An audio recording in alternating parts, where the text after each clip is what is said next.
morning. Ito muna tayo ngayon. May biyahe. Hello guys. Good morning. Ito, biyahe muna tayo ngayon. Shoutout nga pala sa aking mga malulupit na kumpare. Paring Gerald King, PCS Express, and Lawrence Banaira Traffic Services. Salamat sa mga tropa, kumpare, nagbibigay sa atin ng trabaho at sa oras natin kailangan. Wala akong masabi sa mga yan. Punta ako ng Vermilion. Daladala ko ngayon truck van. So medyo mahaba-haba to. Mahaba-haba tong truck natin. Kaya medyo ingat lang. Traffic tayo ngayon. Nandito tayo ngayon sa Yellowhead. Mamaya na lang. At pag nasa highway ako, bibidyohan ko. Alright guys, kailangan ko mag-reroute kasi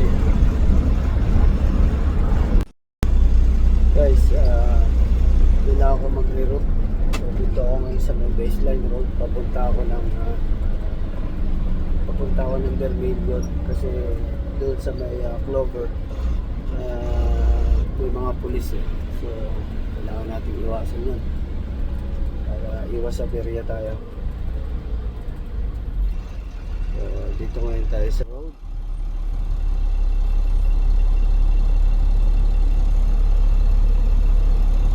Ganito rin pala dito sa Canada. Kailangan mong iwasan ng mga pulis. Baka ano pa yung iputa sa atin para matikitan tayo. So magbabackroad tayo ngayon guys. Pupunta ng Vermilion. Okay. Yan na nga guys, nalagpasan ko na yung Clover Bar. Nandun yung mga pulis. Base sa aking paring Gerald, nakikita niya kung saan nandun ang mga pulis.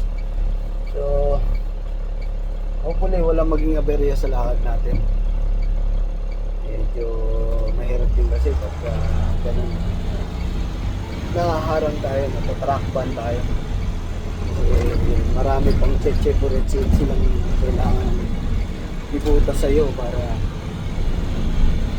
matikitan ka lang. So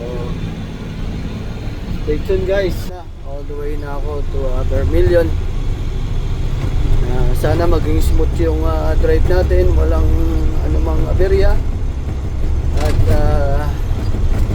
yeah, ganda naman daan papunta doon. So dire-diretso lang Yellowhead Highway tayo. Alright guys, mamaya na lang ulit pagka nasa Yellowhead Highway na tayo. Alright. Ayan na, nandito tayo sa Highway 16 going to Lloydminster. So yung pupuntahan natin ngayon sa College Drive, Vermilion. Kaya mag-deliver tayo ng mga pipe ginagamit sa insulation. Mga elbow. So parang nakaka-relate din ako dito kasi ang trabaho natin ngayon is insulator. Itong pagbiyahe ng truck, pag nandito ako sa town, ayan, binibigyan ako ng mga kumpare natin. Yan, sila parang Lawrence, sila parang Gerald. Hindi nyo na itatanong yung mga yan, mga long time friend ko yan. Ninong yan ni Sedi, mga kumparing buo ko yan. Kaya hindi ako pinababayaan ng mga yan. Kailangan ko ng tulong. Nandito ako sa town, tinatawagan nila ako.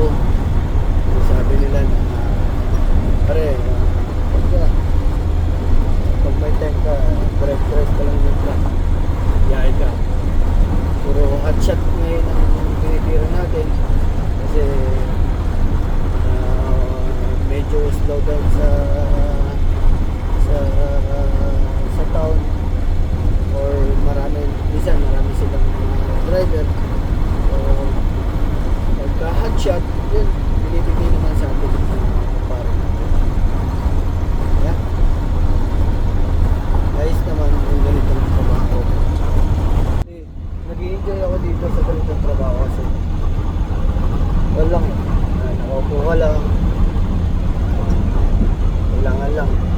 maayos yung pagdadrive mo, hindi ka nag-overspeed.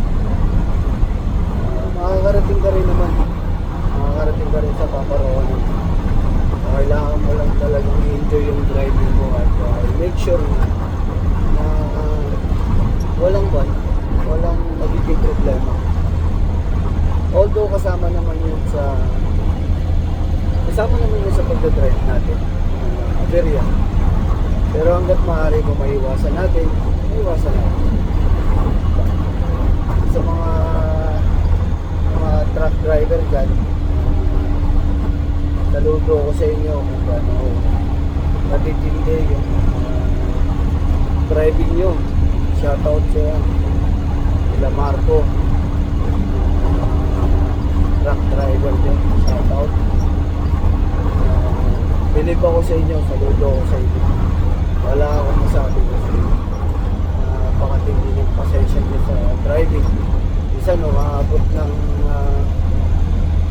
umaabot ng 12 hours hanggang minsan nga over 12 hours pa yung driving dito. Minsan nakaranas ako, punta ako ng Wonowon, lagpas pa, nagpunta pa ng 2 hours pa. Pag buhat sa Wonowon, 2 hours pa yon.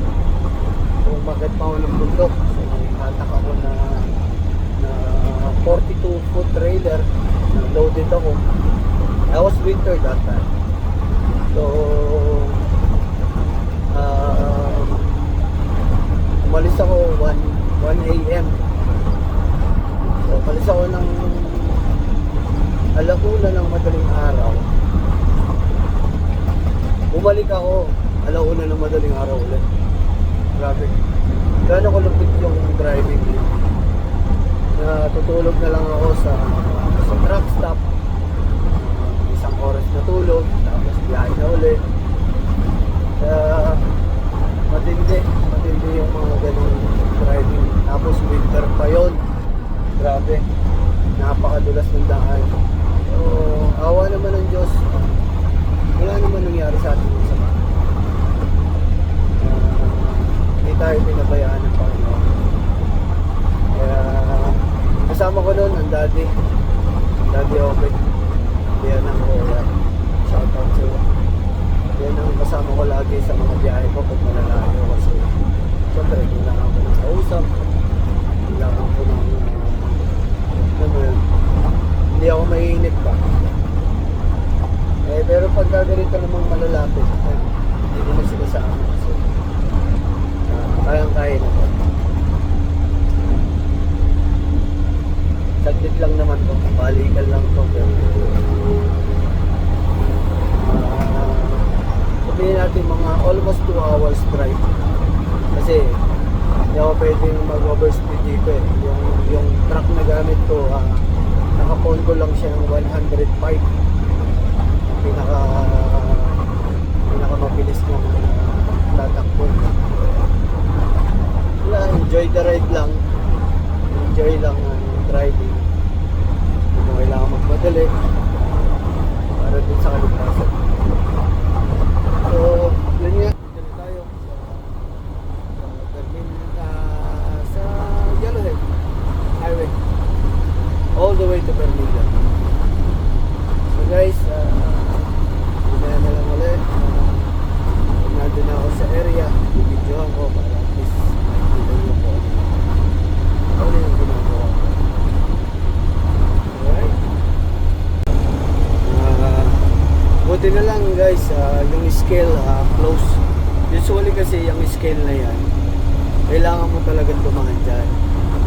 So, over 4,500 kilogram. Kailangan mo tumahan dyan. Kasi pag hindi ka tumahan dyan sa scale, hahabulin ka ng mga sheriff. Ay, mga yan. Hahabulin ka ng mga yan. Titipitang ka ng mga yan. So, kailangan lagi mong double check yan. Kapag malalaman mo naman yan kung bukas kasi kapag umiilaw yung dalawang ilaw, pag nagpa-flash yan, ibig sabihin open yan. check your load all the time. Kailangan secure yung load mo.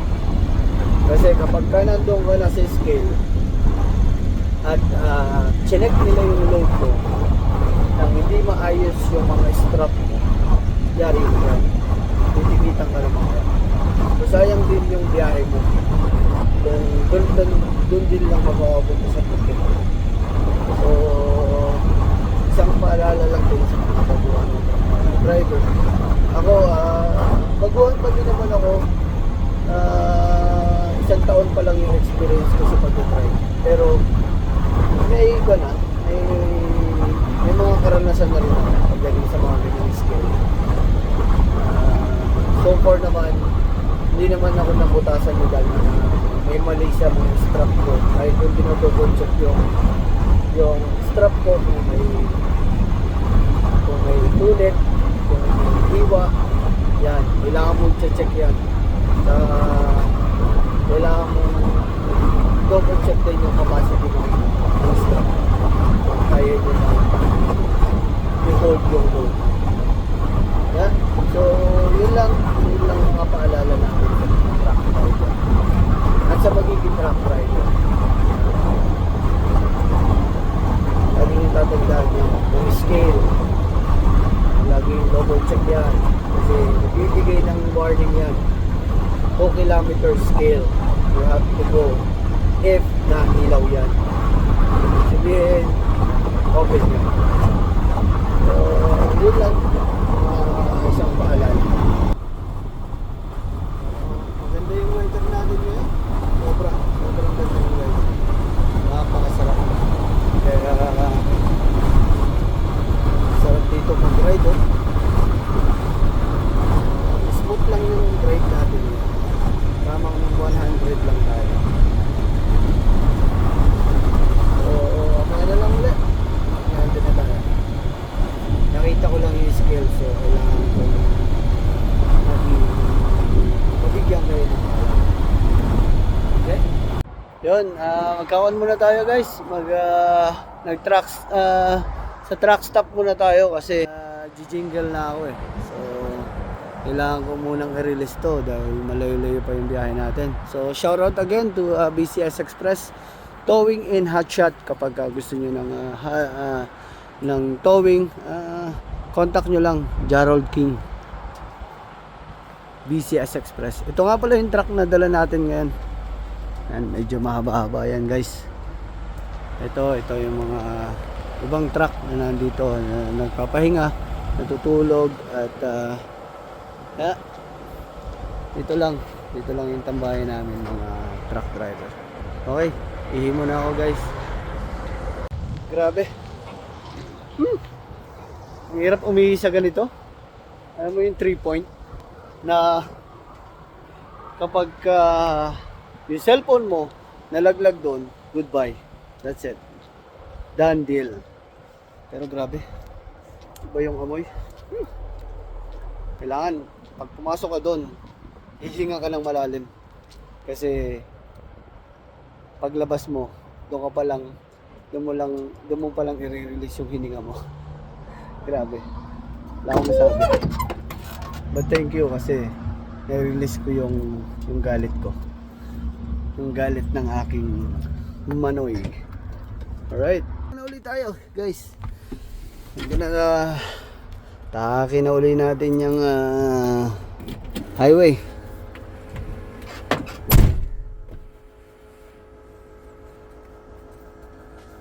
Ayan o, nandyan sila lahat. Nakatambay ang mga yan.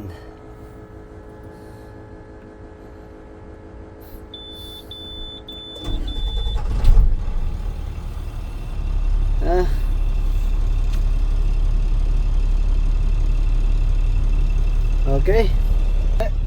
Nandun na ako sa Vermilion. Ayun guys, nandito na tayo sa Vermilion. Nakarating din tayo ng Maluwalhati. Dito na ako sa may College Drive. So, kukontakin ko lang yung tao. Pag-delibera natin. Medyo rough road lang yung daan. Pero ayun.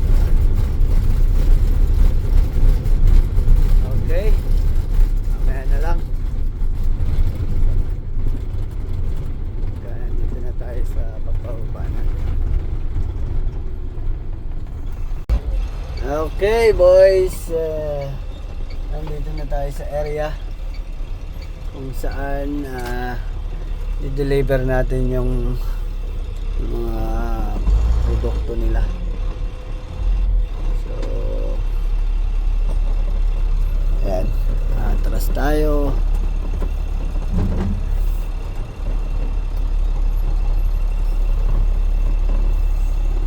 Okay, parating tayo ng maayos at sana pagbalik natin mas maging maayos yung takbo, walang maging aberya. Okay, sasakyan pala doon.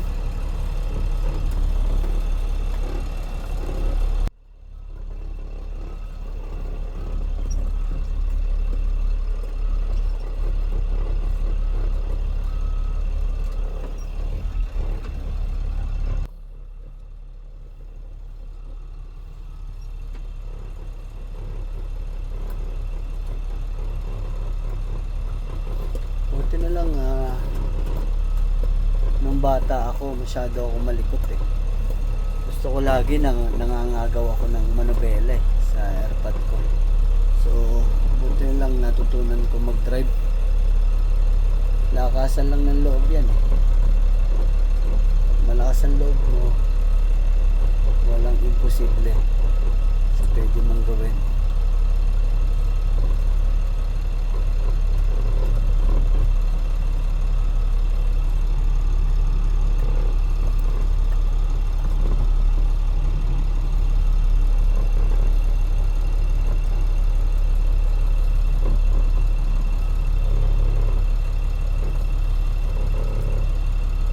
Kailangan buo ang loob mo. So, dito na tayo. Dito na tayo sa... Hello! How you doing? Ayan. Bababa na tayo ng mga spiral. Spiral yung natin. Yung daladala natin ngayon.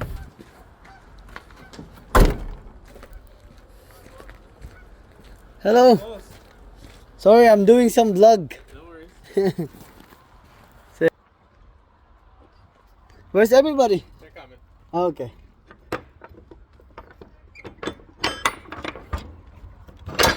Alright, so later. Yeah.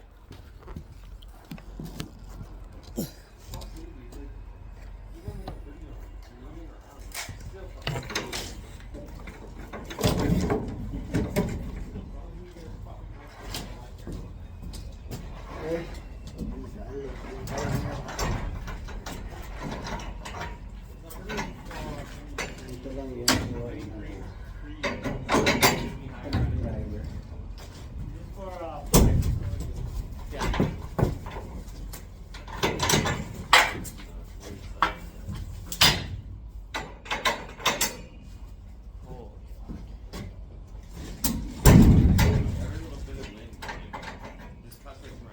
Yeah, next week, all long sleeves. I was hoping we'd have a little bit longer before this. I think we're pretty lucky. It's September and it's still pretty cold. Yeah. It's like in 23 days. It's the only place we fucking had. Really? Dude, what about that dude when I talked about some Kyle's job? From Cal. Yeah, do you have a knife? Something? No, we want those wrapped if we can because we're gonna get them forklifted up into the building. Okay. So we'll just try to hand lift them off if you bring the sleeves over. Okay. The whole thing? Yeah. That's heavy, bro. All three of us will do it, I think. Okay. Strong. As you wish, man. No problem. I wish we had a fucking light and fucking Handler? Yeah. Well, it's theirs anyway, though, right? well, I mean, keep going. Sometimes I like you. Do they agree to help us fucking? Yeah, I asked him in our morning meeting and he said,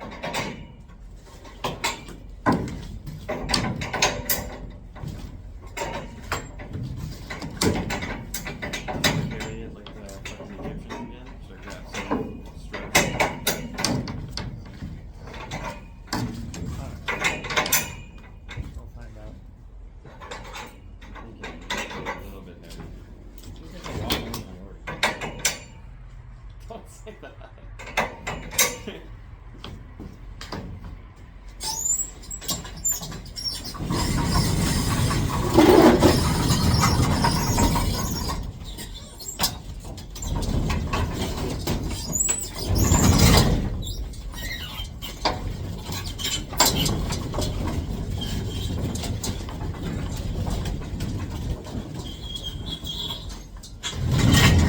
This thing not working? Good? That's a little more. Yeah, right there.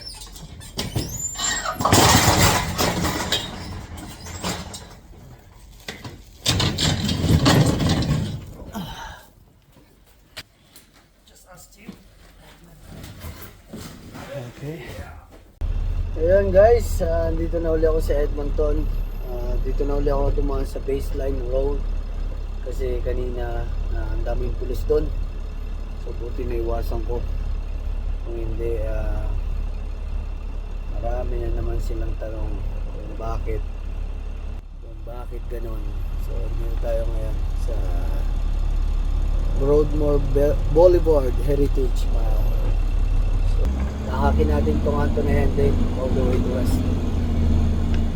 Okay. Mamaya na lang ulit. Pag nandito tayo sa garage. Anthony Henday North. Yan yung refinery. Oil refinery. Dito sa may ay, Diyos ko po. Excuse me po.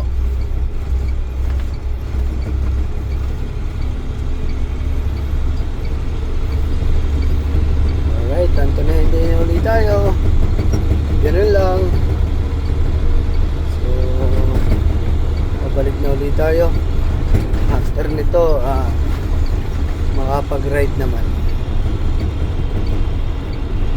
Ako, ano nangyari dito? Mukhang nalaglag Mukhang nalaglag. May nalaglag sa kanila.